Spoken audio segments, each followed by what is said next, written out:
84% des décisions d'achat sont prises avant que le consommateur ne rentre en phase active. Un des freins qu'on observe le plus, c'est qu'on a trop de budget qui est concentré sur le bas de tunnel. Et c'est quelque chose qui freine vraiment la croissance. Quand vous faites des campagnes bottom of funnel et que vous ne faites que ça, vous avez certes de beaux ROAS, et finalement vous vous adressez uniquement à 3% de votre marché. Sur un marché, on a également 7% qui sont ouverts à l'achat, et surtout on en a 30% qui sont dans la cible, mais qui n'y pensent pas encore. En fait, votre croissance, ça se situe plutôt dans ces 37% suivants. Plus on utilise de leviers, plus c'est difficile de pouvoir mesurer l'efficacité d'un levier. Et du coup, ce qu'on met en place, c'est le CAC déclaratif. Nous, il y a un truc qu'on a mis en place et qui quand même fait vraiment la différence, c'est la gestion du budget au jour le jour. Combien on investit, combien on génère, et de pouvoir allouer comme ça l'investissement. La diversité créative, c'est extrêmement important. On entendait il y a encore quelques années qu'il fallait faire que du GC, puis après tel ou tel format. La réalité, c'est qu'il n'y a aucun de ces formats sur lesquels vous devez faire all-in. Le but, c'est de pouvoir construire un vrai portefeuille créatif. Google Ads devient presque aussi un levier de social ads. Les shorts, c'est clairement la même chose que TikTok et Instagram. Bienvenue sur Club Croissance, le podcast qui a pour but de vous donner de l'inspiration et des idées pour accélérer la croissance de votre e-commerce. Je suis Thomas, fondateur de XPLR, une agence ads et créa à destination des marques e-commerce et des D2C. Nous accompagnons actuellement une trentaine de clients et nous sommes divisés en deux pôles, avec d'un côté la performance qui s'occupe des campagnes sur Meta, sur Google et sur les autres leviers de social ads, et de l'autre côté la créa qui produit des super contenus qu'on met au bout de nos campagnes. Dans Club Croissance, je m'entretiens avec des experts pour parler de notre passion commune, la croissance et l'e-commerce. Notre objectif sera toujours le même, vous partager des conseils, des bonnes pratiques, des retours d'expérience que vous pourrez appliquer directement à votre marque. Vous pouvez nous voir sur YouTube ou nous écouter sur Spotify et Apple Podcast. Et si ce n'est pas encore fait, je compte sur vous pour vous abonner et en parler autour de vous. C'est le meilleur moyen de nous encourager et nous aider à inviter des experts toujours plus quali. Alors je compte sur vous et je vous souhaite une bonne écoute. Bonjour à tous et puis bienvenue dans ce nouvel épisode de Club Croissance, un épisode un peu particulier, pas un épisode inédit puisque tu es déjà intervenu, Valentin, plusieurs fois dans Club Croissance. C'est vrai. Donc je vous représente Valentin, si vous le connaissez pas, il est Head of Performance de l'agence, c'est aussi mon associé.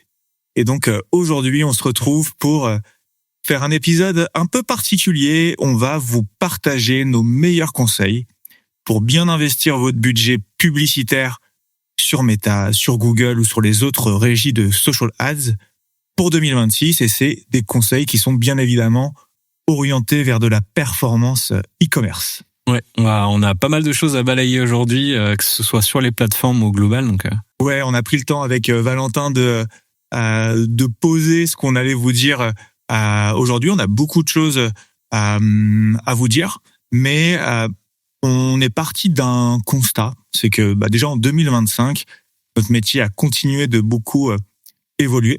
Je dis continuer parce que on est quand même dans une transformation qui est là depuis plusieurs années. On a des updates comme Andromeda, par exemple, qui ont un peu officialisé la fin du media buying du côté Meta. Mais bon, rien de nouveau ici. C'est quand même des choses, des sujets qui étaient déjà bien amorcés depuis plusieurs années. Maintenant, ça vient surtout le confirmer. Oui, c'est ça. Maintenant, ça officialise côté client ce qu'on avait déjà entrepris. Parce que finalement, sur les plateformes, en termes que ce soit de paramétrage ou de stratégie créative, ça change pas grand-chose par rapport à ce qu'on faisait déjà. Ouais, effectivement. Et c'est vrai que nous, on pouvait se présenter il y a encore 2-3 ans comme une agence de media buying. Aujourd'hui, on le fait plus parce que notre quotidien, les calls qu'on fait avec nos clients, les audits qu'on fait avec nos prospects, finalement, on parle très peu d'action de media buying. On parle beaucoup plus de stratégie, de budget, de créa, de répartition entre les leviers. Et ça change beaucoup de choses parce que c'est là aujourd'hui où réside notre principale marge de manœuvre quand il s'agit d'aller changer les performances d'un e-commerce. Oui, parce que surtout maintenant, pour aller investir plus et aller chercher finalement une croissance qui est aussi plus importante, parce que ça représente aussi maintenant une grosse majorité chez nos clients, évidemment, ce qu'on regarde dans les plateformes n'est plus du tout suffisant pour prendre des décisions. Au contraire, ça peut même biaiser et ralentir la progression. Ouais, exactement. Donc l'objectif aujourd'hui, c'est de vous partager notre vision, nos meilleurs conseils, et tout ça pour que vous puissiez en 2026, investir votre budget pour surtout faire de l'incrémental. Donc vous assurer que quand vous allez donner de l'argent à Meta, à Google, à TikTok, à Pinterest, que ce soit réellement pour faire de l'acquisition de nouveaux clients et éviter de gaspiller votre budget pour aller reconvaincre des personnes qui vous connaissez déjà, qui étaient déjà clientes chez vous. C'est quelque chose qu'on voit encore beaucoup sur des comptes publicitaires. Il y a beaucoup d'argent qui part justement pour aller s'adresser à des personnes qui auraient acheté quoi qu'il arrive, et donc ça empêche de faire réellement de l'incrémental. Ouais, et puis on est dans un contexte où chaque euro compte d'autant plus. Ouais. Il y a un environnement économique qui est quand même compliqué.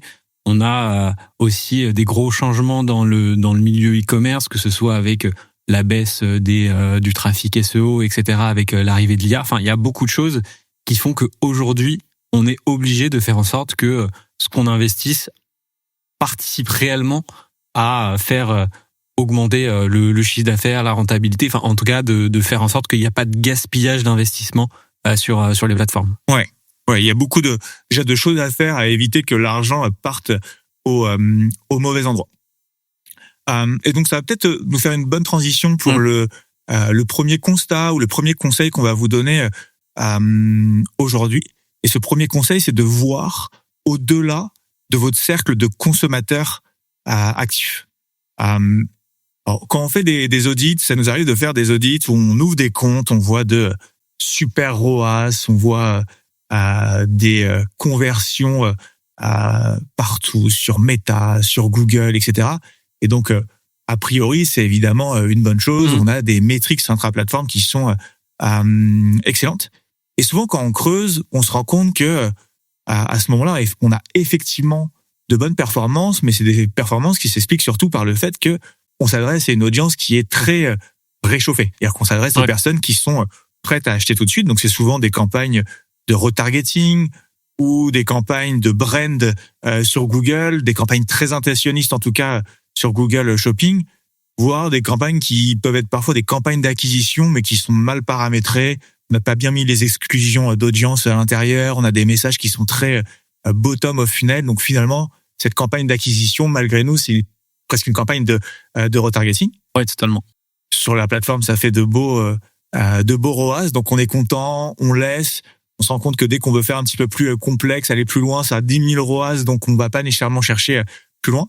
Et en fait, finalement, à ce moment-là, on s'enferme dans un cercle de consommateurs actifs qui reste une priorité, bien évidemment, mais qui empêche de potentiellement aller beaucoup plus loin et de faire de la croissance et d'avoir aussi une vision un peu plus moyen et long terme. Oui, clairement, c'est ce qu'on voit, c'est qu'on a des parts de nouveaux clients qui stagnent, voire qui régressent, une part de clients existants, certes, qui est là, mais donc on a un bassin qui est pas renouvelé, ce qui fait que derrière, on capitalise que sur le bas de tunnel où on a des ROAS qui sont impressionnants, mais c'est souvent un signe justement que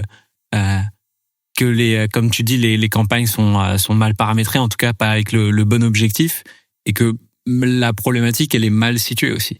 C'est-à-dire que on a un haut de tunnel qui est défaillant. Ouais. Et ça généralement il y a plusieurs choses. Il y a une question de paramétrage, comme tu le dis, avec essayer d'aller investir sur du plus haut de tunnel, mais du coup aussi par rapport au sujet qu'on a vu juste avant, en tout cas dans l'introduction, c'est par le contenu aussi, où il n'y a pas eu aussi assez peut-être d'efforts sur la partie sur cette partie-là, en tout cas mal placé pour pouvoir essayer d'aller décornériser les choses. Ouais, effectivement. Et le terme décornériser, il est intéressant. Si vous voyez que vous avez une bonne diffusion de vos publicités, mais que vous n'avez pas nécessairement une bonne couverture, c'est-à-dire que vous touchez toujours les mêmes personnes, c'est certainement que l'algo a très bien identifié qui était prêt à acheter vos produits aujourd'hui. Généralement, à l'intérieur, on va aussi souvent, quand on rentre un petit peu plus dans le détail, voir qu'il y a beaucoup de clients déjà existants et se focaliser uniquement sur ce cercle-là parce que c'est plus simple pour lui d'aller apporter de la conversion et c'est ce qu'on lui a demandé au moment où on a fait le paramétrage des campagnes. Mais ça vous empêche d'aller justement agrandir ce cercle au fur et à mesure des mois. Si vous investissez pas sur le haut de funnel, c'est impossible pour vous de remplir en continu et de faire grandir le bottom of funnel. Ouais, puis il y a un moyen simple. Si vous dites là que vous hésitez en disant est-ce que je fais partie de ces e-commerce-là, il y a une situation très simple comme constat, c'est que vous allez dans l'Ads Manager, vous regardez sur les 3 dernières années votre retour sur investissement. Si il est très élevé, ça peut être un premier signal. Et ensuite de regarder derrière le niveau de répétition sur les publicités, et aussi un indicateur nous qu'on regarde beaucoup qui est le CPMU, c'est-à-dire combien on paye pour toucher des nouvelles personnes, des personnes uniques. Et donc forcément derrière, si vous voyez ce chiffre-là être grossir, ça veut dire que potentiellement vous tournez en rond sur les personnes que vous touchez. Donc derrière, si vous touchez pas de nouvelles personnes, évidemment on aura aussi beaucoup de moins de nouveaux clients, puisqu'on s'adressera toujours aux mêmes personnes. Donc ça peut être des signaux qui peuvent permettre de savoir si vous faites partie de cette catégorie-là. Ouais, effectivement. Et une chose aussi qu'on constate trop régulièrement quand on fait des audits, c'est sur Google, c'est un incontrôle de l'investissement sur la marque. Oui. Ça peut être intéressant de continuer à investir sur la marque, mais parfois, malgré vous allez retrouver dans des campagnes qui sont censées faire autre chose que de mettre en avant votre marque. Quand dans les détails, finalement, on a toujours le nom de la marque ou le nom des produits qui apparaissent. Et donc ça, c'est bien. Ça vous permet d'avoir de belles conversions, et c'est normal, une personne qui vous recherche sur Google, si votre campagne ne vous apporte pas de bons retours sur investissement, c'est qu'il y a un vrai problème. Mais ça vous empêche de dépenser de l'argent pour vous faire connaître chaque jour à un petit peu plus de personnes qui ne vous connaissaient pas auparavant. Oui, quand on parle de campagne de marque, c'est vraiment se positionner sur le nom de sa marque. Et donc ça, c'est pas nécessairement une mauvaise chose, mais c'est vite un réflexe qu'on met en place, mais qui est pas nécessairement parfois indispensable. Parce qu'on remarque parfois sur certains placements, par exemple le search, parfois il n'y a pas de concurrence sur notre nom de marque. On pense pouvoir protéger sa marque, mais là pour le coup c'est du budget qui va être gaspillé, parce que il y a aucun concurrent qui se positionne sur votre nom de marque. Donc ce qui se passe, c'est que vous apparaissez deux fois avec la requête payante et la requête juste en dessous organique. Et donc parfois, ça peut représenter des milliers d'euros, que ce soit par mois, mais à l'année, c'est colossal. Et ce budget-là, il aurait pu très bien être justement rapatrié sur des campagnes, soit sur Google pour aller chercher finalement des personnes qui nous connaissaient pas jusqu'à maintenant, ou sur Meta, sur des campagnes d'acquisition. Là aujourd'hui où on remarque que la marque elle est importante, c'est notamment sur la partie shopping, où là on va plus facilement voir des concurrents, et donc ça reste plus intéressant ici de protéger sa marque, notamment sur des périodes commerciales où en plus on va proposer des remises, etc., d'apparaître plus fortement. Mais ça reste et ça doit être un budget qui doit être maîtrisé sur cette partie-là, parce que finalement ça représente quand même un impôt, c'est-à-dire que c'est quelque chose où là, normalement, une personne qui nous recherche doit atterrir sur notre site, mais là, par aussi le fonctionnement des plateformes, par la mise aussi en avant là sur ces dernières années de la partie shopping, forcément aussi on peut être sollicité par d'autres marques. Donc ça reste intéressant quand même de sécuriser, mais de faire attention aussi qu'il y a bien une concurrence sur notre nom de marque avant d'aller investir des sommes qui sont assez importantes. Ouais. Donc notre premier conseil, c'est presque de être vigilant si vous voyez des gros ROAS sur votre plateforme. Ça peut paraître un peu contre-intuitif, mais parfois ça vous bride, ça vous enferme dans ce cercle-là. Ça vous empêche d'aller travailler des campagnes pour convaincre des personnes un petit peu plus froides. Et j'ai envie de parler de deux chiffres. Un premier, donc, il est extrait d'un podcast que j'ai enregistré avec Florian Deveau, qui est l'ancien CMO de Bonne Gueule. Et il disait que 84% des décisions d'achat sont prises avant que le consommateur ne rentre en phase active. Ça veut dire que si je veux acheter une paire de baskets, généralement, je vais avoir 2, 3, 4, 5 marques que je vais avoir en tête vers lesquelles je vais me diriger automatiquement pour aller acheter cette paire de baskets. Peut-être que plus tard, je ferai aussi une recherche sur Google, etc. Mais mon achat est déjà commencé avant même que je sois vraiment au moment où je vais le réaliser. Et donc votre objectif, c'est de faire partie de ces 2, 3, 4, 5 marques que le consommateur va avoir en tête au moment où il va prendre sa décision d'achat. Et sa décision d'achat, il va peut-être la prendre quelques mois après, quelques semaines après avoir vu vos publicités. Mais pour qu'elle vienne chez vous, il fallait forcément qu'à un moment ou à un autre, il y ait un contact avec votre marque Et ce contact, il peut être fait uniquement si vous maximisez vos chances chaque jour d'aller toucher des personnes qui vous connaissez pas auparavant. Donc ça, c'est une première chose. Et une deuxième, c'est une pyramide, c'est la pyramide de Chet Holmes. On en parle dans une des vidéos de la chaîne également. C'est pas de nous, mais c'est ce qu'on appelle la pyramide de l'acheteur. Et elle explique que sur un marché, on a généralement une très faible portion de ce marché qui est prête à acheter dès maintenant. Et généralement, ce marché cette portion du marché représente 3% des acheteurs d'un marché qui sont en train de réaliser l'achat. Donc, quand vous faites des campagnes bottom of funnel et que vous ne faites que ça, vous avez certes de beaux ROAS, et finalement, vous vous adressez uniquement à 3% de votre marché. Et donc, c'est extrêmement dommage. Ça vous permet d'avoir une rentabilité court terme qui est très forte. Mais il faut pas oublier que sur un marché, on a également 7% qui sont ouverts à l'achat. C'est-à-dire qu'ils sont en train de se questionner, ça vivote, ça traverse un peu leur esprit, ils sont peut-être en train de comparer. Et surtout, on en a 30% qui sont dans la cible, mais qui n'y pensent pas encore. Et donc, là où vous vous concentrez sur les 3%, ce qui vous permet d'avoir une bonne rentabilité tout de suite, en fait, votre croissance et ce que vous allez faire les mois suivants, ça se situe plutôt dans ces 37% suivants.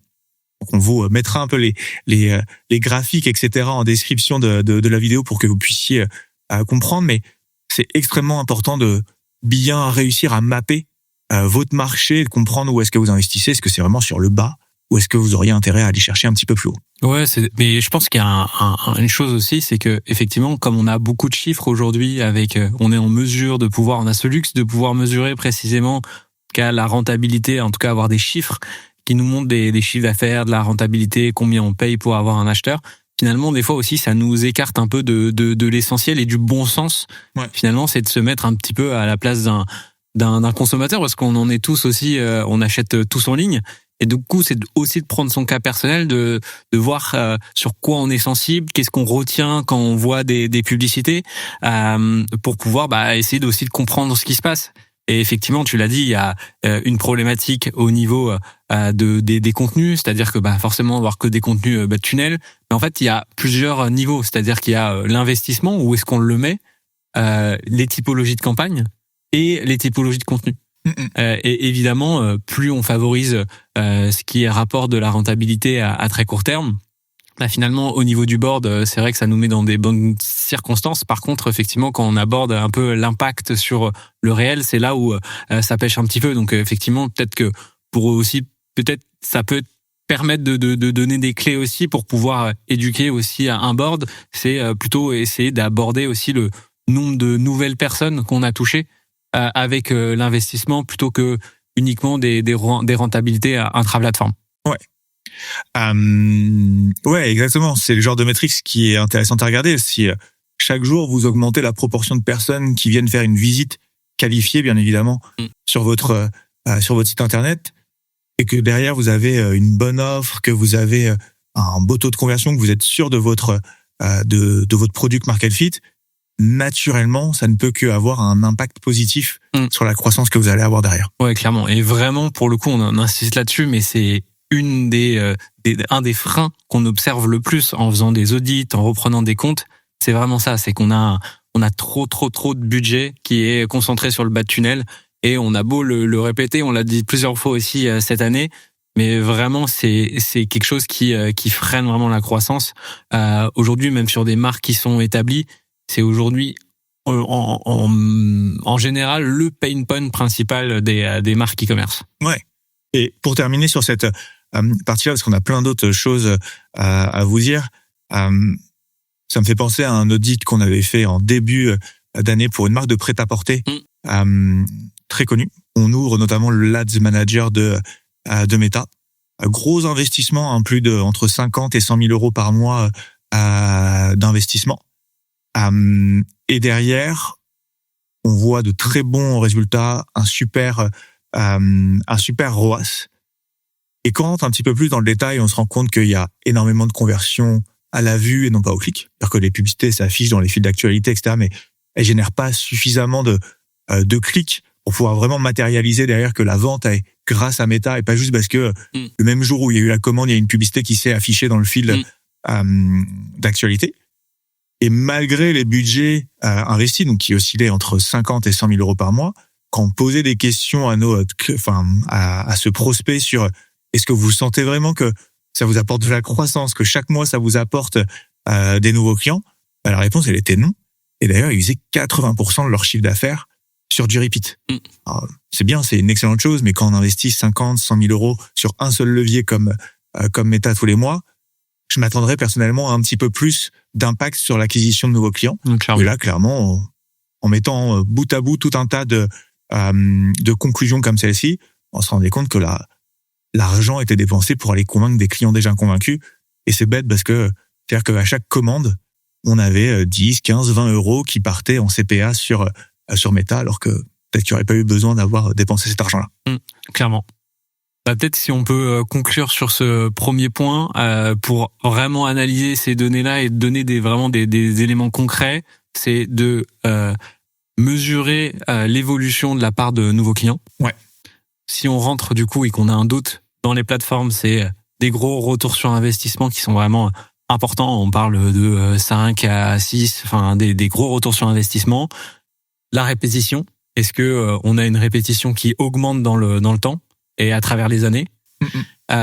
Pareil pour le CPMU, c'est-à-dire que le CPMU, la différence entre le CPM et le CPMU, c'est que le CPM c'est basé sur les impressions, alors que le CPMU est basé sur la couverture. C'est vraiment la différence et ça nous permet vraiment de mesurer si, avec le budget qu'on investit, est-ce que on touche plus de nouvelles personnes, est-ce qu'on paye plus cher pour toucher à des nouvelles personnes. Et donc la conversion au jour vu aussi. Et la conversion au jour vu aussi qui peut être un point intéressant à regarder. Ouais. Et sur Google, le budget alloué à la marque. Ouais.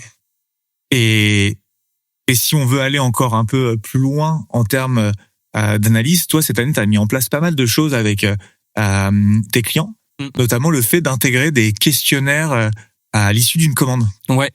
C'est vrai que plus on utilise de leviers, plus c'est difficile aussi et de pouvoir mesurer l'efficacité d'un levier, parce que comme on l'a dit, plus on investit sur le haut de tunnel, plus on va avoir une rentabilité globale, en tout cas intra-plateforme qui baisse.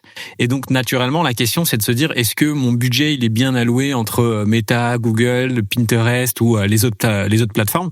Et du coup, ce qu'on met en place massivement avec nos clients, c'est le CAC déclaratif, c'est-à-dire que c'est un outil, par exemple, si on est sur Shopify, qui va poser la question à la fin d'une commande, au niveau de la confirmation, de comment est-ce qu'ils nous ont connus. C'est-à-dire, on peut poser un certain nombre de questions pour justement en apprendre plus sur les utilisateurs et leur satisfaction vis-à-vis de leur expérience sur le site. Mais nous, ce qu'on recommande en numéro 1, c'est d'avoir la question de comment vous nous avez connus et de pouvoir finalement décliner aussi des réponses sur Facebook, Instagram, YouTube, Google, parce que pour nous, quand on parle de Google, c'est YouTube, le search, le shopping, et pour un utilisateur, il n'a pas nécessairement cette vision-là. Et nous, ça nous permet vraiment, après, derrière, d'aller récupérer le volume de votes qui a été fait sur chaque levier, et puis pouvoir le comparer par rapport à ce qui a été investi côté plateforme, et ce qui nous permet d'avoir un coût d'acquisition déclaratif, c'est-à-dire qui n'est pas nécessairement réaliste, parce qu'il n'y a pas 100% des gens qui y répondent, mais qui nous permettent d'avoir des niveaux de mesure au fur et à mesure du temps entre des différents mois. Et globalement, c'est vraiment un outil utile parce que dès qu'on va avoir un CAC déclaratif qui va vraiment beaucoup augmenter sur une plateforme, on va le comparer sur comment j'ai dépensé, est-ce que je dépensais plus sur la plateforme ou est-ce que j'ai dépensé sur quelle typologie de campagne. Et pareil, s'il baisse, de pouvoir voir est-ce que j'ai mis en place une campagne YouTube, Dimension, sur Google, et finalement ça permet aussi de mesurer l'impact du haut de tunnel, ce qui est très difficile avec des résultats uniquement intra-plateforme. Ouais, ça c'est pour moi presque un no-brainer en 2026, si vous avez la possibilité d'installer ce questionnaire post-achat, d'ajouter la question comment vous nous avez découvert, faites-le calcul que Valentin vient de vous s'expliquer, ça va vous donner le CAC déclaratif, ça va vous permettre de comprendre énormément de choses. Quand vous investissez, je vais prendre un exemple très bête et un cas de figure fréquent sur Meta et sur Google, une personne peut vous découvrir grâce à une pub Meta, elle clique sur la publicité, vient sur votre site, elle n'achète pas directement. Plus tard, elle fait une recherche sur Google en tapant votre nom de marque et elle clique sur une publicité Google et là elle fait un achat. Meta, si on reste dans le scope de son système d'attribution, va s'attribuer une vente. Google aussi. Donc ça fait 2 ventes alors qu'il y en a eu qu'une seule. Du coup, où est-ce qu'on met l'argent une fois qu'on a cette vision intra-plateforme? C'est très difficile de le dire parce que dans ce cas-là, en fait, sans l'investissement Meta en amont, il n'y aurait pas eu la conversion sur Google, et donc le CAC déclaratif peut vous permettre de le pondérer. Et en exemple peut-être encore un peu plus parlant, c'est les investissements sur YouTube, sur TikTok, qui sont souvent des investissements très hauts dans le funnel, qu'on coupe parfois trop rapidement parce qu'on a l'impression sur l'Ads Manager qu'il n'y a aucune conversion qui remonte, notamment sur YouTube. Alors que nous, ça nous est arrivé avec quelques-uns de nos clients où on a mis ce genre de questionnaire et qui investissent sur YouTube notamment, de voir qu'en fait, il y avait beaucoup de personnes qui nous avaient découvert grâce à ça. Oui. C'était pas traquable par l'Ads Manager, donc avec une vision intra-plateforme, on peut penser que non, mais dans la réalité, quand on demande à nos clients, si, c'est un super levier. Oui, clairement. Ça permet vraiment de trianguler les conversions et les données, d'avoir d'autres points de vue par rapport à ce que nous donnent les plateformes. Donc ouais, en plus c'est vraiment facile à mettre en place, ça coûte peu cher, il y a des outils par exemple sur Shopify, il y en a un qui s'appelle Zigpol, qui est pas cher, sinon il y en a d'autres, Fairing, Kaeno, enfin il y en a beaucoup, mais ça prend vraiment peu de temps à mettre en place, ça coûte peu cher et derrière l'économie qui peut en tirer est quand même assez énorme. Top. Donc une fois qu'on a pris la décision de mettre un peu plus de budget en haut de funnel, qu'on a installé de quoi calculer un CAC déclaratif, c'est quoi le conseil suivant que tu donnerais à un e-commerçant? Je pense qu'il y a un point qui est important et qui est souvent sous-estimé et qu'on rabâche, qui peut paraître simple, c'est déjà de définir ses objectifs. Ouais. Qu'est-ce qu'on entend par objectif? Déjà, c'est de chiffre d'affaires, mais aussi de rentabilité. C'est-à-dire que souvent, on a un paradoxe qu'on rencontre avec nos clients, c'est que soit on va avoir une volonté d'aller chercher de la grosse croissance, mais avec une forte rentabilité. Et ce qu'il faut se dire, c'est qu'on a d'autres acteurs aussi dans cet écosystème-là qui sont prêts à mettre plus cher pour aller chercher un nouvel utilisateur, un nouvel acheteur. Et ce qui fait que ces entreprises-là sont plus compétitives que nous, et donc on se retrouve avec une complexité de devoir générer une grande rentabilité en cherchant une grosse croissance. Et je pense que déjà il y a un conseil là-dedans, c'est de choisir l'un des deux. Soit on cherche à faire de l'hypercroissance et on est prêt à dégrader sa rentabilité, soit on est confortable sur le fait de générer quand même une belle croissance, mais contrôlée avec une rentabilité qui permet de soit assurer une bonne trésorerie, etc. Parce que ça dépend aussi de ces sujets-là. C'est-à-dire que vouloir absolument chercher à croître, mais derrière ne pas avoir, disons, les reins solides, ou être dans une situation un peu délicate, dans un contexte assez incertain, est-ce que c'est la bonne stratégie? Et aussi, ça peut être intéressant de pas nécessairement se comparer aux autres marques, etc. Parce que chaque marché est différent. Je pense que c'est important de regarder sa situation et de prendre une décision en fonction de ça. Est-ce que déjà j'ai la trésorerie pour pouvoir aller chercher de l'hypercroissance? Et dans ce cas-là, si c'est le cas, dans ce cas-là, est-ce que je veux faire une grosse croissance et tout ce que ça y implique? Parce que souvent on parle juste de budget, mais on oublie derrière ce que ça nécessite aussi d'augmenter les investissements. Chercher à faire de l'hypercroissance, c'est-à-dire que évidemment on peut augmenter les curseurs des investissements publicitaires, mais ça nécessite aussi beaucoup plus de contenu, beaucoup plus de veille aussi sur des tests sur le site pour pouvoir assurer un taux de conversion qui se dégrade pas nécessairement de manière excessive.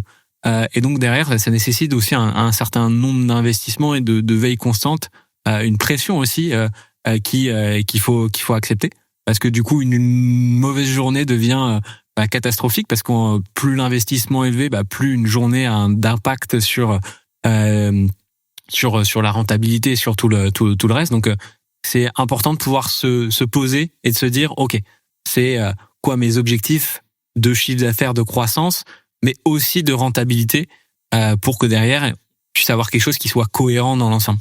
Ouais. Oui, il faut que ce soit clair pour vous et il faut surtout éviter de faire la girouette et accepter les règles du jeu et ce que ça implique. C'est vrai que ça peut arriver régulièrement de dire ok, j'ai des gros objectifs, je veux faire tant de croissance, donc on met un peu plus de budget, on accélère plutôt fortement les budgets et boum, on se rend compte que les ROAS intra-plateforme, etc. diminuent. Dans ces cas-là, on rétropédale et on a peur, on évite, etc. parce qu'on se rend compte qu'effectivement à ce moment-là, on a peut-être une rentabilité qui s'effrite, mais c'est normal. J'accélère les budgets, donc ça veut dire que je fais plus de tests. Si je fais plus de tests, ça veut dire qu'il y aura des tests qui seront gagnants et des tests qui seront pas gagnants, mais je serai obligé de les faire pour pouvoir identifier ceux qui ont vraiment l'opportunité de fonctionner. Donc ça va nécessiter d'avoir un peu d'argent qui va partir et qui va être beaucoup moins rentable. Et aussi, si j'investis plus, ça veut dire que je vais toucher aussi plus d'audience froide. Donc ça veut dire que si on fait un petit parallèle avec ce qu'on disait au début de la vidéo, ça veut dire que si je touche des audiences froides, faut que j'accepte qu'elles vont mettre un petit peu plus de temps à convertir. Donc naturellement, à court terme, c'est pas là où je vais voir de la croissance, de l'impact sur ma rentabilité. Mais il faut accepter que ça prenne du temps et remettre un peu de bon sens à l'intérieur. Ouais, totalement ça. C'est intéressant ce que tu dis sur ce sujet-là, parce qu'effectivement on a tendance à l'oublier, mais c'est que entre le moment où on investit et le moment où on convertit, il peut se passer plus ou moins de temps en fonction du parcours d'achat. Ouais. Effectivement, il y a des saisons sur lesquelles ce parcours d'achat va être raccourci. Par exemple, Noël, parce qu'on a très peu de temps pour faire sa décision pour un cadeau. Donc, c'est-à-dire que le moment où je découvre la marque et le moment où je dois me décider, ça doit être assez rapide. Donc là, effectivement, ça peut être raccourci. Mais sur une période classique, évidemment, il y a généralement peu de chances d'apparaître uniquement, par exemple, je sais pas, pendant des soldes et de convertir derrière. En tout cas, comme tu l'as dit, il y a une bonne partie des ventes qui se font en amont de tout ça, et c'est pour ça que c'est important de pouvoir aussi anticiper ça dans la manière de faire. C'est-à-dire que quand on parle de dégrader aussi la rentabilité, c'est aussi de faire rentrer plus de gens dans la boutique, accepter qu'il y a beaucoup de gens qui vont rentrer dans la boutique, mais peu qui vont en ressortir tout de suite avec un achat. Ouais. Donc c'est vraiment aussi avoir une vision un peu plus long terme sur tout ça. Ouais, exactement. Top, très bien. Plein de choses que je voudrais rajouter, mais il faut qu'on avance dans les conseils qu'on a à vous donner parce qu'on en a encore beaucoup. On commence à parler d'objectifs. Quand on parle d'objectifs, il y a aussi les budgets, les actions qui vont être mises en place pour pouvoir les atteindre. Est-ce que tu as des recos, des conseils à donner de ce côté-là ? Ouais, c'est important de planifier. Planifier, que ce soit les investissements, les actions commerciales, le marronnier d'une manière globale, parce que ça va permettre déjà de savoir combien allouer. Ça ne veut pas dire que ce sera évidemment ce qu'on ira investir sur le moment, mais en tout cas, ça nous permet d'avoir une enveloppe, de se dire, ok, il faut au moins ça pour pouvoir aller atteindre cet objectif-là, théoriquement, mais aussi de pouvoir anticiper toutes les actions qui vont permettre d'accéder à cet objectif-là. Parce que comme on l'a dit, c'est pas qu'une question d'investissement, c'est aussi une question d'action, d'anticipation. C'est-à-dire que par exemple, si les soldes ça commence demain et que j'ai rien planifié, en fait ça veut dire que je me coupe d'un certain nombre de stratégies que j'aurais pu mettre en place pour pouvoir maximiser l'impact des soldes. Par exemple, j'ai n'importe quoi, une campagne de lead.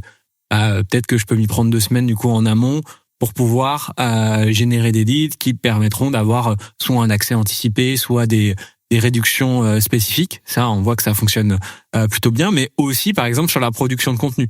Si demain je décide de faire des soldes alors que j'ai rien anticipé, ça veut dire que en moins de 24 heures, il va falloir que je débite un certain nombre de contenus, c'est-à-dire matière brute plus montage, pour pouvoir le mettre en place dans les campagnes publicitaires. Donc c'est pour ça que c'est aussi important de pouvoir anticiper pour pouvoir allouer le bon budget, avoir le contenu et la stratégie aussi qui va en adéquation par rapport à ce budget et ces objectifs-là. Ouais, effectivement, le fait de se préparer, c'est aussi une question de mettre toutes les chances de son côté. Si on est un peu à l'arrache, qu'on commence des soldes en y pensant 48 heures à l'avance, c'est sûr qu'on va avoir moins de publicité que si on s'y était vraiment pris à l'avance et qu'on avait mis en place une vraie stratégie de ce côté-là.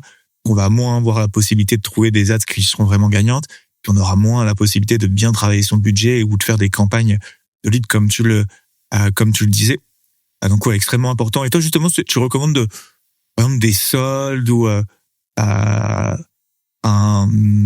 Black Friday, etc. Ça va être une question forcément un peu difficile à répondre, mais pour toi, avec tes clients avec qui ça fonctionne le mieux, vous y mettez combien de temps à l'avance? Au moins, c'est bien quand on est 3 mois à l'avance parce que ça permet de vraiment aborder les sujets dans le détail. Parce que, en fait, ce qu'on oublie aussi, c'est que pendant ces périodes fortes, il va y avoir des moments plus calmes. Et ça peut être vite une source de stress aussi parce qu'on ne comprend pas ce qui se passe. C'est-à-dire qu'on va avoir des performances qui baissent, mais elles baissent parce que c'est pas toujours un high continu les périodes commerciales. Mm-hmm. Il y a des périodes de pic, il y a des périodes de stabilisation, de régression, etc.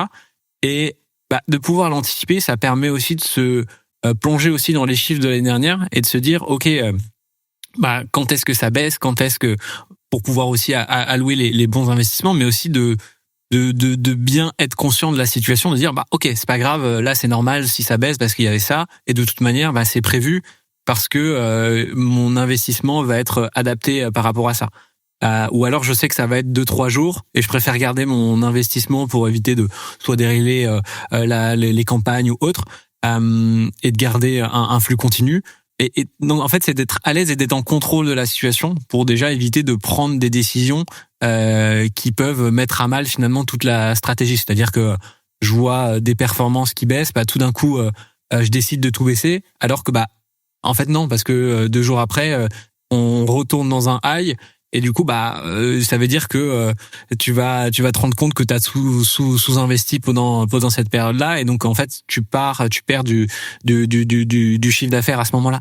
Donc c'est pour ça que l'anticipation ça sous-entend pas mal de choses. La production du contenu, la stratégie qui est mise en place, parce que dans une stratégie, il n'y a pas uniquement ce qui se passe dans les publicités, mais il y a aussi tout ce qui se passe autour, le CRM, etc.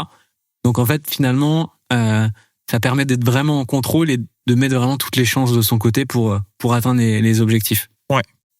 Et il y a une stat qui sort d'une étude très approfondie faite par moi-même.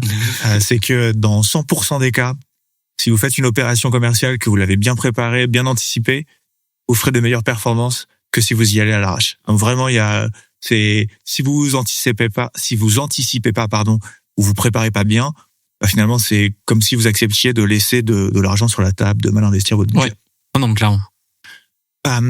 Et ce que j'aime bien aussi avec la notion de anticiper 3 mois à l'avance, c'est aussi de pouvoir avoir une vision avec de l'avance 3-6 mois de quels sont mes temps forts. Parce que je peux préparer mes soldes dans 3 mois, mais si j'ai rien d'ici là comme objet de campagne, je vais avoir une actualité qui va être assez plate. Et donc potentiellement, je vais manquer de traction, manquer de rythme dans mes campagnes. Il y a un conseil qu'on donne beaucoup à nos clients, c'est de savoir créer du momentum. Dans une année en e-commerce, vous allez avoir des temps forts naturels, les soldes si vous y participé. Donc ça, c'est 2 fois dans l'année. On a la fête des pères, la fête des mères, la Saint-Valentin. Si c'est cohérent avec ce que vous proposez comme produit, la rentrée, ça reste toujours un temps fort. Et puis après, on arrive facilement sur Noël, le Black Friday, etc. Si vous ne misez que sur ces temps forts-là, vous minimisez vos chances de créer de l'attraction. Et vous devez créer vous-même vos propres actualités, vos propres temps forts. Alors ça peut être un lancement de produit. Ça doit s'orchestrer. Ça doit pas juste être tiens, voilà, on sort telle nouvelle pièce ou tel nouvel produit, on communique dessus. Non, il faut que ce soit orchestré, qu'il y ait du teasing, que ce soit vraiment préparé, qu'on en profite pour aller créer un momentum autour de ce lancement, mais des sujets comme ça, il y en a plein. Ça peut être l'anniversaire de votre marque. Enfin, c'est important de pouvoir regarder votre marronnier et de voir régulièrement, moi j'ai envie de dire toutes les 3 semaines ou au minimum tous les mois, d'avoir des choses à raconter et de jamais rentrer dans un mois en se disant ce mois-ci il y a rien de bien particulier de prévu. Sinon en fait c'est qu'on met pas encore une fois toutes les chances de notre côté pour faire le meilleur mois possible. Ouais, ça permet de créer du rythme mais aussi d'aller trouver des solutions. Et même comme tu dis, créer du rythme, ça peut être des choses aussi qui sont très simples, pas nécessairement une sortie produit, ça peut être l'anniversaire de la marque, ça peut être, il y a vraiment beaucoup de choses en fait qu'on sous-estime et qui peut vraiment faire une communication à part entière. Ouais. Créer du rythme, créer de la vie aussi en fait, parce que une marque sur laquelle il y a des choses à raconter, c'est une marque qui vit aussi, et ça permet d'aller aussi chercher peut-être des personnages qu'on va pas nécessairement aller chercher. Je pense par exemple, on est une marque de cadeaux, je sais pas, ça peut être le cadeau de couple, mais le cadeau de couple c'est pas nécessairement que pour un Saint-Valentin, ça peut être les petites attentions, ça peut être pas mal de choses. Par exemple, je sais pas si on a un produit de divertissement qui est pas nécessairement du numérique, c'est du temps d'écran en moins, etc. Enfin, il y a beaucoup de choses aussi à aller chercher. C'est pas nécessairement une communication ou un événement particulier. Ça peut être aussi des choses à raconter autour des produits. En tout cas, c'est créer aussi de la vie autour de tout ça, parce que ça permet de, comme tu le dis, d'avoir des choses à raconter. Puis, on le voit aussi sur les marques qui profitent uniquement des temps forts commerciaux.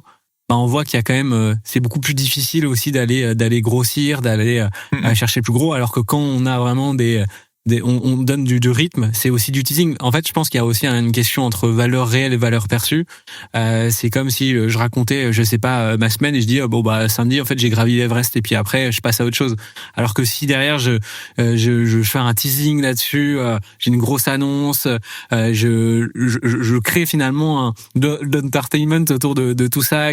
J'explique à quel point c'est dur. Par exemple, une nouvelle collection, ça peut être on a X temps de développement, enfin c'est de rentrer dans les détails, faire du storytelling autour de ce qui s'est passé sur cette création de produits pour vraiment en fait aussi aller au-dessous de la marque, enfin avoir des choses à raconter.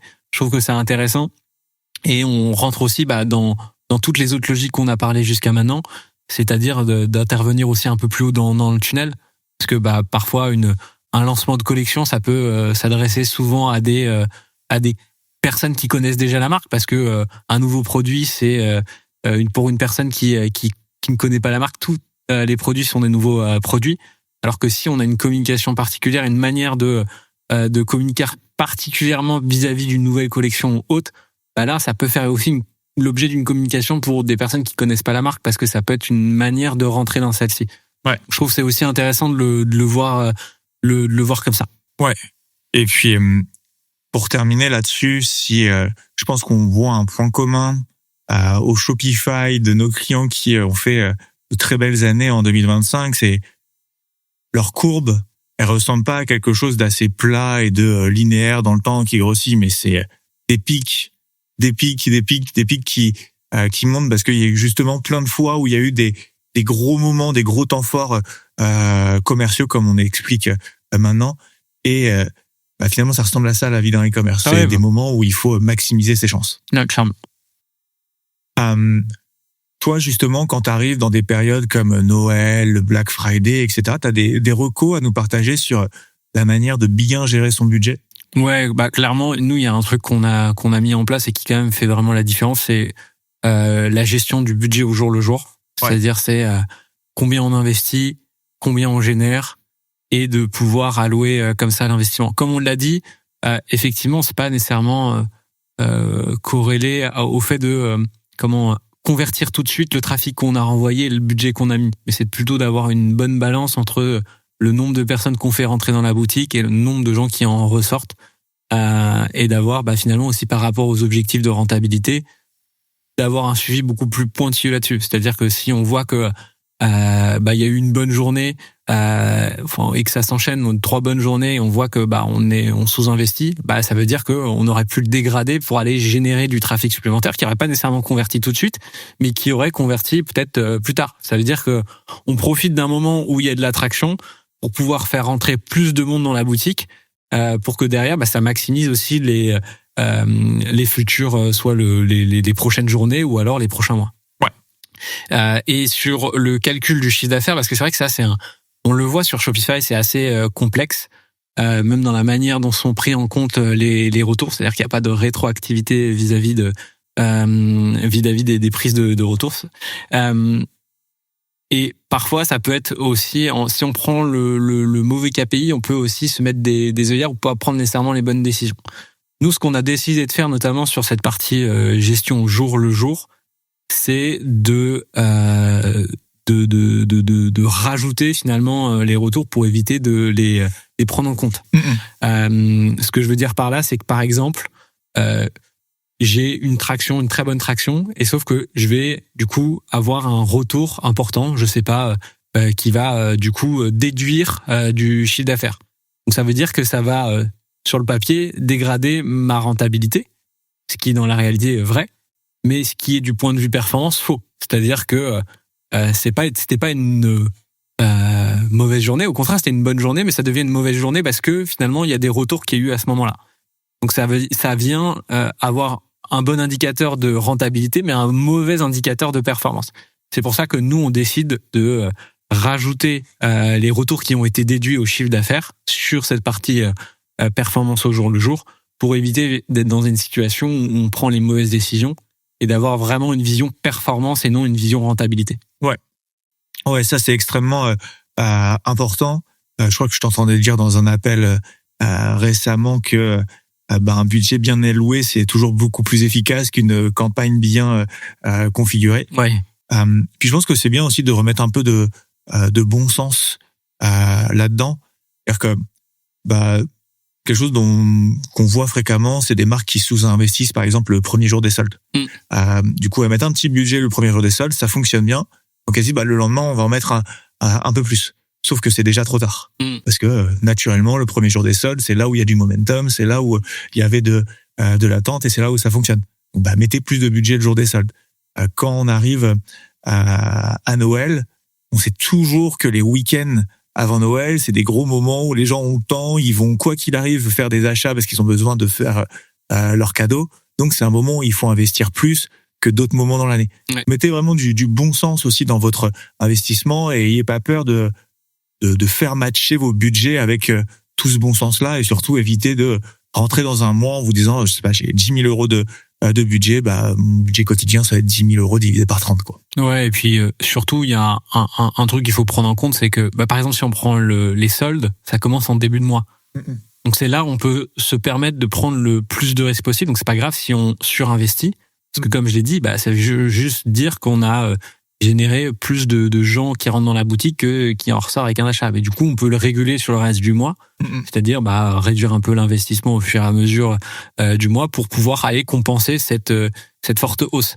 Ouais. Ce qui est plus difficile en fin de mois, et du coup là, ça sera un sujet avec vous-même, de dire est-ce que vous êtes prêt à prendre le risque de dégrader votre rentabilité globale ou de la jouer sécuritaire pour pouvoir, même si on sait qu'il y a un pic en fin de mois, de se dire là si je suis even sur mon objectif, peut-être que je vais pas nécessairement aller trop investir sur ce mois-là parce que ça risquerait de dégrader le global. Mais effectivement, sur un début de mois, c'est là où on peut se permettre d'aller dégrader un peu la situation parce qu'on a quand même le reste du mois pour aller la rattraper. Ouais. Très bien. Une chose aussi qu'on peut dire pour compléter, c'est que aujourd'hui, on est dans un contexte économique où tout coûte cher. Chaque euro est un euro important. Et puis on est aussi en continu dans un contexte où les coûts publicitaires, que ce soit sur Meta, sur Google, etc., sont en hausse constante. Et donc, ce qui fait qu'aujourd'hui, quand vous allez investir de l'argent sur Meta pour acquérir des nouveaux clients, vous allez payer plus ou moins cher. Et c'est extrêmement important que cette première commande puisse laisser place à d'autres commandes derrière. Parce que autant si vous perdez de l'argent sur la première commande parce que c'est Meta et Google qui vous ont permis de les avoir, c'est quelque chose, c'est la règle du jeu. Mais c'est votre responsabilité de maximiser le fait que une personne que vous avez convaincue une fois ait envie de revenir plusieurs fois passer des commandes chez vous. Ouais, même pour une question de croissance, ça peut être super dangereux. Parce que en fait, le chiffre d'affaires aussi de clients récurrents, ça permet d'avoir une bouffée d'air aussi, pour pouvoir aller, soit aller chercher plus de croissance. Parce que comme on l'a dit, entre le moment où on investit et le moment où on génère du chiffre d'affaires, il peut se passer un laps de temps, plus ou moins long en fonction du panier moyen de ces clients-là. Et typiquement on le voit nous-mêmes sur des clients justement qui ont pas nécessairement encore beaucoup investi sur Meta, mais qui ont une bonne récurrence d'achat. En fait, ça permet quand même d'aller dégrader nos coûts d'acquisition, d'être beaucoup plus agressif en termes de dépenses, et donc d'aller toucher aussi beaucoup plus de monde, qui vont permettre in fine d'aller débloquer la situation sur la durée. Alors que si on n'avait pas du tout de clients récurrents, ce serait beaucoup plus compliqué d'aller chercher de la croissance plus rapide. Donc en fait, ça ralentit la croissance, ça permet d'avoir en tout cas une bonne récurrence d'achat, beaucoup plus de flexibilité, de marge de manœuvre dans les stratégies aussi à mettre en place sur la plateforme, parce que c'est pas de l'instantané. On n'est pas sur je mets une pièce, je tire la machine et hop, il en ressort des pièces. Ça met du temps à se construire tout ça. Donc effectivement, plus on maximise le fait qu'une personne va revenir et racheter, derrière, plus ça nous permet d'avoir une bouffée d'air aussi sur la manière de gérer les investissements. Ouais. Très bien. On va maintenant passer à peut-être des conseils un petit peu plus opérationnels, un peu plus pratiques, liés aux plateformes. Est-ce que tu as un premier conseil à donner, notamment sur la partie méta? Ça revient à ce qu'on disait tout à l'heure en introduction et en premier point d'ailleurs qui a duré longtemps, c'est de suivre davantage les campagnes au CPC et au CPMU que au retour sur investissement. Parce que, en fait, nous, on le voit, là où ça fonctionne le mieux, c'est quand on compare, par exemple, on a un petit Looker Studio, on compare à 7, 14, 30, 60, 90 et 180 jours, l'évolution du CPMU et des CPC, enfin de tous les KPI d'ailleurs, par rapport à l'année passée. Et on voit que si le CPMU il est dégradé, en fait c'est un risque pour le futur. C'est-à-dire que on accepte de faire rentrer moins de gens dans la boutique, mais après pourquoi? Est-ce que c'est parce qu'on a une meilleure rentabilité, du coup on investit, ça veut dire qu'on investit trop sur le bas de tunnel, alors que finalement si déjà on a ces KPI là qui sont dans le vert, ça présage que du bon pour la suite. Effectivement, à court terme, peut-être que ça peut avoir un impact sur la rentabilité intra-plateforme, mais pas nécessairement dans le réel. Donc c'est davantage avoir vraiment un suivi sur ces KPI-là, plutôt que de regarder le retour sur investissement global dans la campagne. Ouais, effectivement. Alors ici, évidemment, pour petit disclaimer, toujours des campagnes. Ne faites pas de campagne de trafic, c'est pas ça qu'on est en train de vous dire. Continuez à jouer avec les bonnes règles, campagne de conversion. Ouais, c'est vraiment sur des campagnes de conversion là qu'on parle. Ouais. Et effectivement, ce que tu dis, c'est super intéressant. Le coût du trafic, notamment, je trouve qu'aujourd'hui c'est une métrique qui a beaucoup été mise de côté aux dépens du ROAS, etc. De plus en plus sur les comptes qu'on gère à l'agence, ça devient la métrique principale, notamment sur les comptes où on a un bon taux de conversion, on sait qu'on a un bon product market fit, que ça fonctionne, même au-delà de Meta. On sait que mécaniquement, dès que on paye moins cher le trafic ou que notre niveau de trafic augmente, ce trafic qu'on renvoie vers la boutique en ligne, que mécaniquement et scientifiquement derrière, ça se retrouve avec plus de conversion et donc de meilleures performances e-commerce. Ouais. Et c'est parfois aussi simple que ça, et je pense que c'est le rôle que doit jouer un méta dans une stratégie d'acquisition, c'est de faire rentrer chaque jour des nouvelles personnes dans la boutique, des nouvelles personnes qualifiées pour le coût le plus intéressant. Ouais, parce que il y a aussi un sujet, je trouve, c'est que ces éléments, ces indicateurs, c'est là où on a le plus d'ailleurs d'impact et de contrôle sur Meta. Ouais. Et c'est ce qui va déterminer la suite. Alors que comme on l'a dit, le parcours d'achat, il peut être plus ou moins complexe et donc plus ou moins long. Donc ça veut dire que si on regarde le retour sur investissement, en fait c'est comme si on regardait dans le passé, c'est-à-dire qu'on peut pas avoir une action rétroactive vis-à-vis de ça. Et donc si on a un bon retour sur investissement, c'est en tout cas des campagnes qui fonctionnent bien, c'est parce que on a fait attention à ces données de trafic et de CPMU. En fait, ce que je veux dire, c'est que si on regarde uniquement le ROAS, c'est trop tard. et pour justement être un pied dans le dans le futur, c'est de pouvoir gérer au maximum ces indicateurs-là. Parce que effectivement, il y a une question aussi d'attribution, etc., qui sont, on le voit de plus en plus aussi complexe de dire à quel point finalement cette publicité a participé réellement à la vente. Par contre, indicateur que je peux facilement, ou en tout cas plus facilement contrôler, c'est de se dire à quel point cette publicité a permis d'aller chercher des nouvelles personnes et à faire ramener du monde sur le site. Très bien.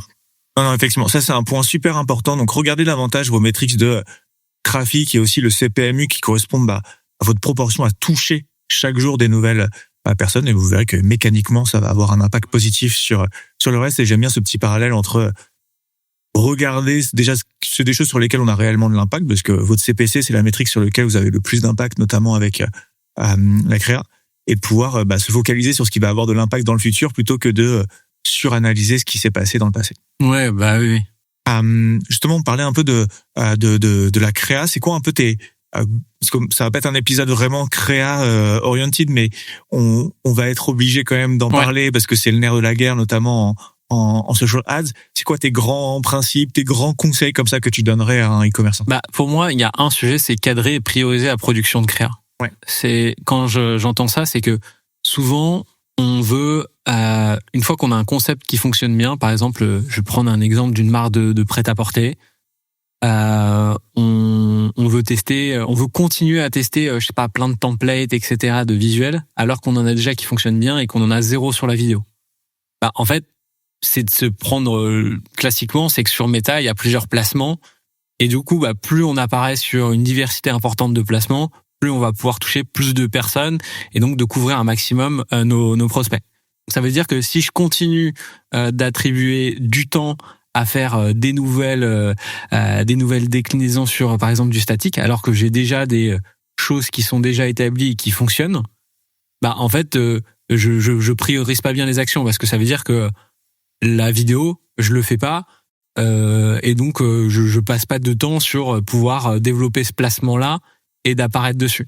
Donc c'est intéressant de pouvoir aussi savoir et mettre de prendre du recul sur la situation, de dire ok, là est-ce que je participe à aller justement toucher des mêmes personnes, ou est-ce que ça va permettre les créas que je suis en train de produire d'aller toucher des nouveaux profils, ou aller maximiser sur les placements sur lesquels je peux me placer. Et ça va déjà aussi avec la logique qu'a communiqué Meta avec Andromeda. C'est-à-dire que finalement il faut de la diversité aussi aujourd'hui pour pouvoir toucher des personnes, parce que effectivement si on propose qu'une manière de communiquer, finalement on va toucher qu'une partie de la population qui consomme les réseaux sociaux. Et aussi c'est important de pouvoir le dire, c'est que par exemple il y a la consommation de Reels, je pense qu'elle est aussi beaucoup plus importante que juste parcourir le feed, à avoir le même impact. Donc c'est aussi par rapport à ça que je parle de priorisation, c'est que c'est aussi de mettre en relation par rapport à comment sont consommées les plateformes pour pouvoir allouer le juste temps sur les productions de contenu qui ont le plus de chances aussi d'être mémorisées et aussi de convertir. Ouais, très bien. Je pense que pour regarder si notre contenu il est bien fait, il y a une chose qu'on peut faire, c'est regarder notamment sur Meta la part de diffusion entre Facebook et Instagram. Parfois, on se rend compte qu'on a des marques où il y a 90% de diffusion sur Facebook, et en même temps, de l'autre côté, ils font que de la statique. Oui. Alors que, effectivement, la statique se prête plutôt bien à des placements dans les fils d'actualité sur Facebook, notamment sur ordinateur. En revanche, tu le disais, sur Instagram, on a un watch time qui est de plus en plus conséquent dans les Reels, et dans les Reels, c'est un placement quasiment uniquement vidéo. En tout cas, les gens viennent consommer de la vidéo sur ce placement-là. Si vous avez que de la statique, en tout cas, vous favorisez pas la diffusion sur ce genre de placement. Et la notion que tu disais de la diversité créative, c'est extrêmement important. On entendait il y a encore quelques années qu'il fallait faire que de l'UGC, puis après tel ou tel format. Il y a un moment aussi la hype de la statique. La réalité, c'est que il y a aucun de ces formats sur lesquels vous devez faire all-in. Le but, c'est de pouvoir construire un vrai portefeuille créatif, celui qui va vous permettre d'avoir du contenu bottom of funnel, donc qui va être là pour convertir à court terme, du contenu middle of funnel, du contenu pour travailler votre notoriété, qu'à l'intérieur il y ait de la vidéo, qu'il y ait des statiques dans vos vidéos, qu'il y ait des choses qui soient très brandées, d'autres qui soient beaucoup plus naturelles, beaucoup plus des UGC, du motion design. Enfin, vraiment construisez vraiment quelque chose qui est varié, parce que c'est ce qui va vous permettre de toucher des personnes avec des sensibilités et des intentions d'achat différentes. Ouais, des choses à checker, c'est est-ce que j'apparais bien sur tous les placements, couvre bien tous mes personas, et est-ce que je couvre toutes les étapes du tunnel. Ouais. Ça reste quand même intéressant. Exactement. Et avec cette triangulation, ça vous permet aussi de prioriser là où peut-être que ça fonctionne bien ce que vous faites, et du coup dans ce cas-là, ça peut être juste de décliner par exemple soit avec des nouvelles photos de shooting, mais pas nécessairement d'aller chercher des nouvelles templates sur ça, et du coup de passer le reste du temps sur des choses sur lesquelles vous êtes déficient en termes de diffusion, placement, tunnel, persona. Ouais. Parce que vaut mieux, parce qu'on parle, c'est vrai que et on parle de cette priorisation parce que on entend aussi beaucoup avec justement ces évolutions d'algorithmes qu'il faut du volume, mais finalement le volume ça sert à rien si on produit pas les bons contenus. C'est-à-dire que c'est pas nécessairement le volume en tant que tel qui est important, mais c'est plutôt la diversité de ce contenu-là qui va l'être. Et je pense que des fois on a tendance un peu à confondre les deux, disant qu'il faut absolument du volume. En fait, pas vraiment. C'est plutôt qu'il faut de la diversité. Effectivement, c'est mieux avec un volume important parce que ça va permettre de décliner, de pouvoir voir plus facilement ce qui fonctionne. Mais la diversité est plus importante que le volume. Ouais. Top. On parle de créa. J'ai envie qu'on parle aussi d'IA. Clairement, l'IA aujourd'hui, quand on parle de créa, c'est une vraie opportunité. Ça peut faire gagner beaucoup de temps. Nous, à l'agence, on a la chance d'avoir une équipe créa, un studio créa qui est très au fait de ce qu'on peut faire avec l'IA et qui met en place des process franchement assez bluffants. Chaque semaine, on est bluffé par ce qu'on est capable de sortir grâce à l'IA. J'ai quand même envie de mettre un petit warning sur l'utilisation de l'IA en publicité. Faut pas qu'il y ait de dissonance entre votre contenu qui est produit avec l'IA et le message que vous voulez faire passer. Ça nous est arrivé, moi je suis passé devant quelques bibliothèques publicitaires, on a fait quelques audits où on se rend compte que le client a besoin de communiquer sur de l'authenticité, sur du made in France, sur le fait que son produit est vraiment bien produit, qu'ils ont mis du temps, ça vient aussi justifier parfois un prix qui est un peu plus élevé. Et de l'autre côté, ce qui est diffusé, c'est des publicités made in IA, et c'est obvious. On voit que ça a été fait avec de l'IA, et ça vient atténuer et obscurcir ce besoin d'authenticité qu'on vient à transparaître. Ça crée aussi la dissonance entre ce que je vois en publicité et ce que je vois une fois que j'arrive sur le site, et donc finalement ça n'attire pas les bonnes personnes. Donc faites attention à l'IA, faut que ce soit vraiment bien fait, faut que ce soit cohérent avec vos contenus, votre besoin. D'un produit à un autre, ça n'a pas le même sens d'utiliser de l'IA si je l'utilise pour mettre en avant un packaging d'un produit, d'une boîte de compléments alimentaires, d'un produit cosmétique pour le transformer en 3D. Pourquoi pas? Là, c'est vraiment intéressant, mais si c'est pour aller remplacer un peu des humains, que c'est un peu fake, en fait, ça vient faire l'effet inverse. Ouais, j'ai l'impression qu'il y a eu un peu ce truc de utiliser de l'IA pour utiliser de l'IA et de montrer qu'on l'utilise. Ouais. Mais c'est vrai que ça vient un peu pas résoudre finalement ce qu'apporte vraiment l'IA. Je pense que l'IA, effectivement, il y a un vrai sujet là-dessus. C'est aussi pour ça que nous on prend et que l'équipe créa aussi est à fond dessus pour pouvoir la maîtriser. Mais effectivement, il y a un vrai sujet sur cette utilisation-là. C'est que l'IA, ça doit pas être utilisé pour parce qu'on utilise de l'IA, mais ça peut être de trouver comment justement ça soit permettre d'aller amplifier ce qui est déjà produit.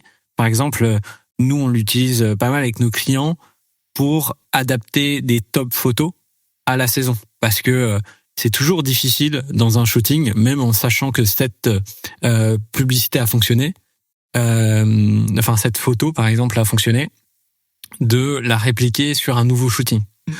Alors que derrière on a cette photo là, mais c'est juste que des fois ce qui va pas aller, c'est que la personne est en t-shirt, il y a du soleil, et c'est sur la plage, etc. Et ça forcément, si on communique dessus en hiver, ça va il y a une incohérence, c'est difficile de se projeter à travers la personne qui porte le produit ou autre. Et donc ça peut être intéressant, par exemple, d'adapter des shootings à la saison, sans nécessairement que ce soit obvious que ce soit fait avec l'IA. Des fois, c'est sur des petits détails, etc., qui font la différence et sur lesquels l'IA est efficace. Par exemple, changer une chemise en pull, etc.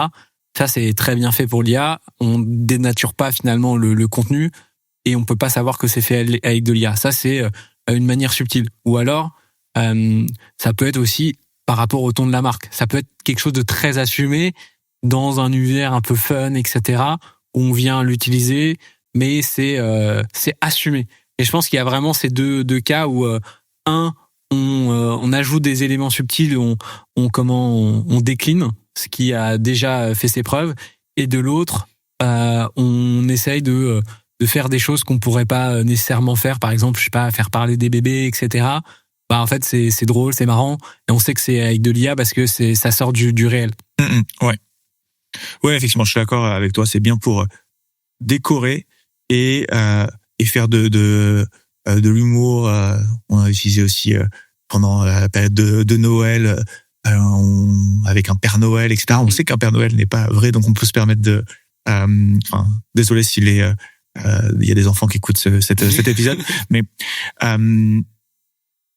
ouais, on sait qu'on peut le générer grâce à de l'IA et que ce soit assumé. En tout cas, c'est vraiment intéressant. Penchez-vous sur le sujet. Ce serait évidemment une erreur de notre part de vous dire de pas le faire, mais faites-le bien.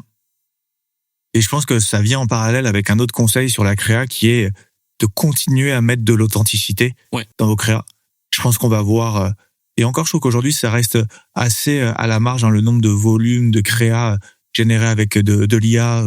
On va faire un assez gros travail aussi sur des bibliothèques publicitaires sur les US, etc. Pareil, j'ai pas vu énormément de créas en mode ok, ça c'est sûr que c'est de l'IA. Ceci étant dit, je pense que la part de contenu généré avec de l'IA va grandir. Et je pense que à l'inverse, ça va donner aussi beaucoup plus de poids aux contenus qui vont être plus authentiques. Parce qu'on va être habitué à avoir des contenus qui vont être générés de cette manière-là. Et donc, quelqu'un qui va prendre le temps de se poser face à la caméra et de raconter une histoire, une vraie histoire avec un vrai humain, etc., ça va forcément avoir une valeur plus importante qu'aujourd'hui. Et puis, je pense que ce besoin d'authenticité, il reste essentiel. On fait de l'e-commerce, donc on fait du commerce. Il y a toujours un moment une transaction commerciale, et la base de toute transaction commerciale, c'est la confiance.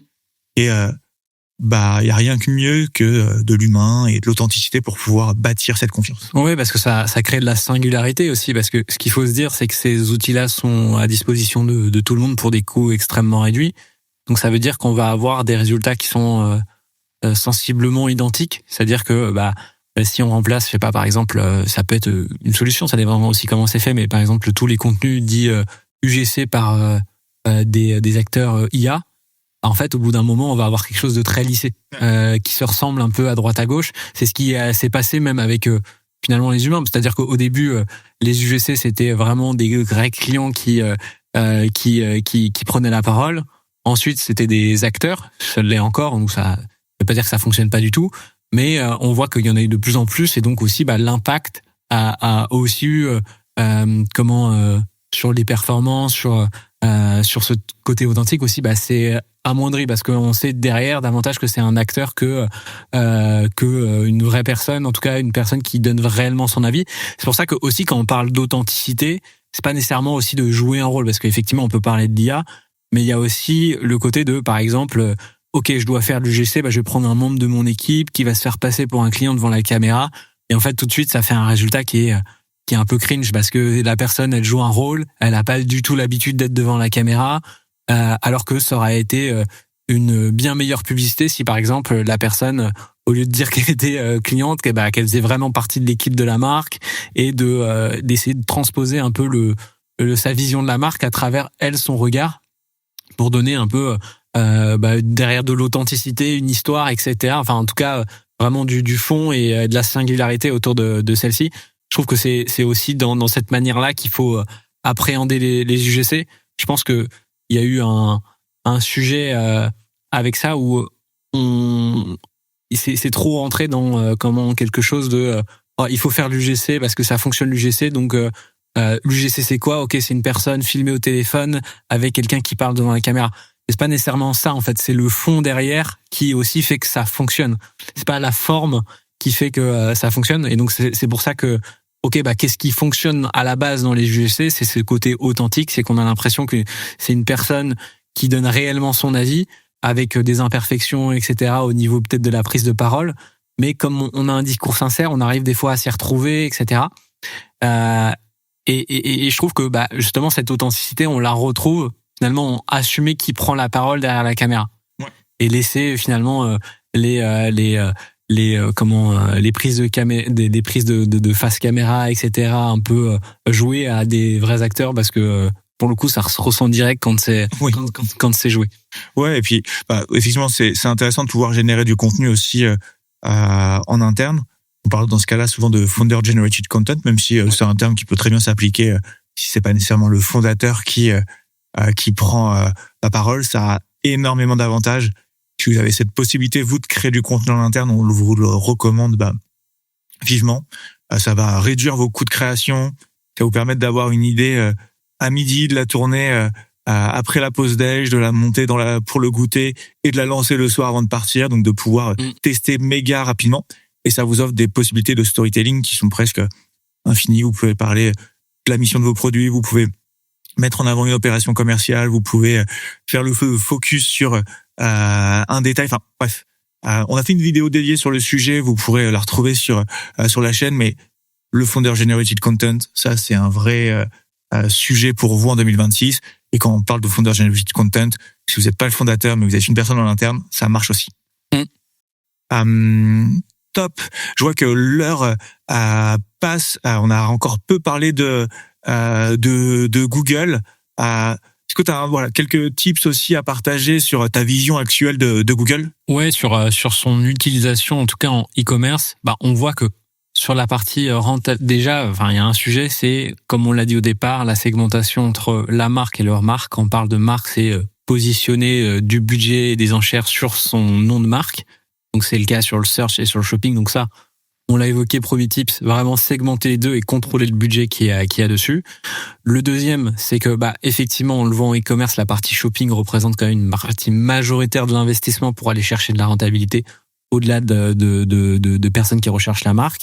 Et donc ça veut dire qu'il y a vraiment deux dimensions en tout cas qui sont importantes sur cette partie shopping. C'est avoir un flux parfait.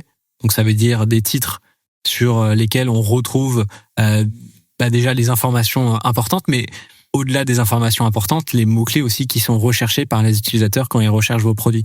Parce qu'évidemment, on se place pas sur des mots-clés sur Google Shopping, on optimise un flux pour que derrière Google puisse identifier quelles sont les requêtes les plus pertinentes. Donc, maximiser le flux. Et en deuxième lieu, c'est de pouvoir investir sur les bons produits. C'est-à-dire que on n'investit pas sur tous les produits. On essaye de tenir compte, si on n'a jamais fait de Google Ads, de ses best-sellers, par exemple. Et si on en a déjà fait, de pouvoir un peu regarder ce qui convertit le mieux et de pouvoir concentrer l'investissement sur ces produits-là plutôt que toujours diffuser sur la globalité du catalogue. Ça, c'est aussi important de s'assurer que ça reste aussi une majorité d'investissement. Et en troisième type, c'est aussi, pas nécessairement sous-estimer les nouvelles typologies de campagnes type Demand Gen, sur Google. Je trouve que c'est aussi ce qui a un peu remplacé. Avant, on faisait du display pour faire du retargeting. Aujourd'hui, c'est assez efficace, je trouve, pour utiliser ce levier-là pour faire du retargeting, mais aussi aller chercher des nouveaux utilisateurs en combat tunnel. Donc, ça marche aussi pour les deux. Vous se retrouvez très bien aussi avec des campagnes rentables, mais aussi des campagnes qui permettent d'aller chercher du nouveau trafic pour peu cher. Et surtout qu'on est dans une situation où on le voit, Google prend aussi de plus en plus de place avec l'IA et Gemini. Donc ça veut dire que ils ont aussi davantage, plus qu'ils n'en avaient d'informations sur les utilisateurs, sur leur attention d'achat. Et donc derrière, forcément, on est sur un peu comme du social ads, c'est-à-dire qu'on est sur du short qui ressemble beaucoup à ce qu'on a sur Instagram avec des reels.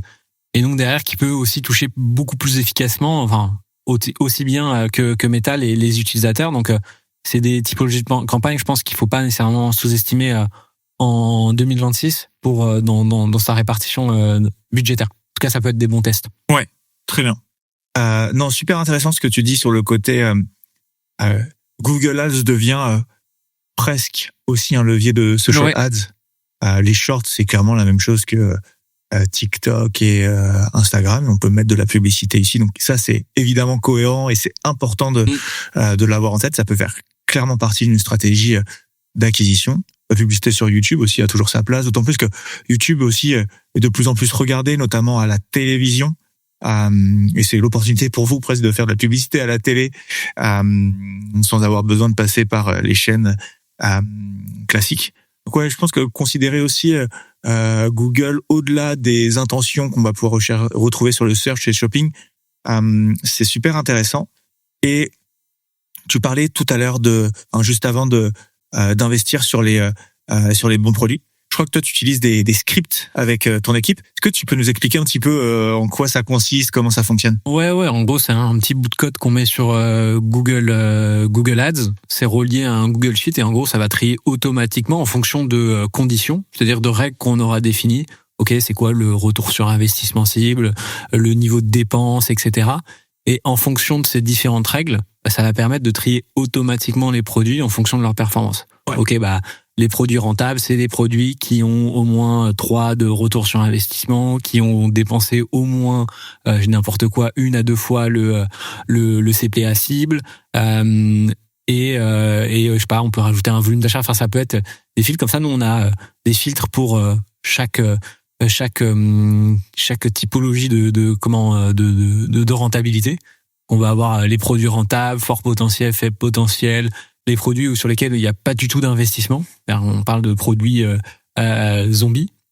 Et donc, ça permet d'aller allouer l'investissement, de répartir l'investissement déjà avec la donnée, c'est-à-dire de pas nécessairement donner les pleines cartes à Google et de lui donner tout un flux de produits parce que il va difficilement pouvoir anticiper les saisonnalités, etc.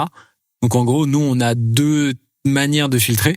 Il y a le filtre sur les 90 derniers jours. Donc, ça permet d'avoir les performances récentes sur Google et donc de trier les performances en fonction de ça. Et un deuxième script qui va permettre d'aller se positionner sur une plage de temps sélectionnée qu'on aura nous pour pouvoir, par exemple, reprendre les données de l'année dernière. Ça peut être le cas où il y a des marques où c'est les mêmes produits tous les ans, même s'il y a des nouveautés, etc. Mais il y a certaines marques où des fortes saisonnalités, par exemple en hiver, qui vont pas du tout être les mêmes que qu'au milieu de l'année. Et donc, ça reste intéressant d'avoir les deux. Un script pour pouvoir aller chercher les performances tout moins récentes et un autre qui permet d'aller chercher vraiment les performances à la même date l'année dernière pour pouvoir faire en sorte qu'on ait les meilleurs produits, en tout cas les produits à fort potentiel qui soient plus poussés dans nos campagnes. Comme ça, après, on fait des campagnes en fonction de ces niveaux-là. C'est-à-dire, les produits qui sont sous-diffusés, on va attribuer moins de budget et on va essayer de concentrer l'investissement sur ce qui a le plus de chances d'apporter de la performance. Top. Merci beaucoup, Val, pour cette petite note technique pour terminer ce podcast. Mais effectivement, si vous avez un catalogue assez important, que vous investissez sur Google Shopping et que vous n'utilisez pas ce genre de script, c'est pas bien. Vous passez certainement à côté de quelque chose de très important qui aurait pu vous apporter certainement la capacité à investir l'argent là où vous devez la mettre, là où la rentabilité s'y situe. Parce que quand on a 3000 produits, c'est impossible de les générer manuellement et on se retrouve vite du coup dans une situation où on surinvestit sur des produits qui finalement peut-être nous apportent pas des niveaux de rentabilité satisfaisants. Et sauf que on n'est pas en mesure de pouvoir le voir si tous les produits sont sélectionnés. Ouais. Top. Merci beaucoup, Val. Merci à toi. Donc c'était un épisode assez à la fois conceptuel, un peu technique. Je pense qu'on a donné pendant tout le long de l'épisode énormément de conseils. Je pense que certains de ces conseils feront aussi l'objet de vidéos à part entière pour pouvoir les approfondir. On espère en tout cas que ça vous sera utile et que ça vous permettra de peut-être remettre en question ce que vous avez fait en 2025 pour voir comment vous pouvez le faire différemment en 2026.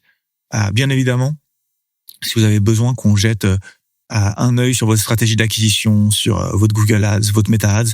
On propose des audits qui sont sans engagement. Ça nous permet de vraiment voir si on a de la marge de manœuvre pour faire mieux avec vos investissements médias.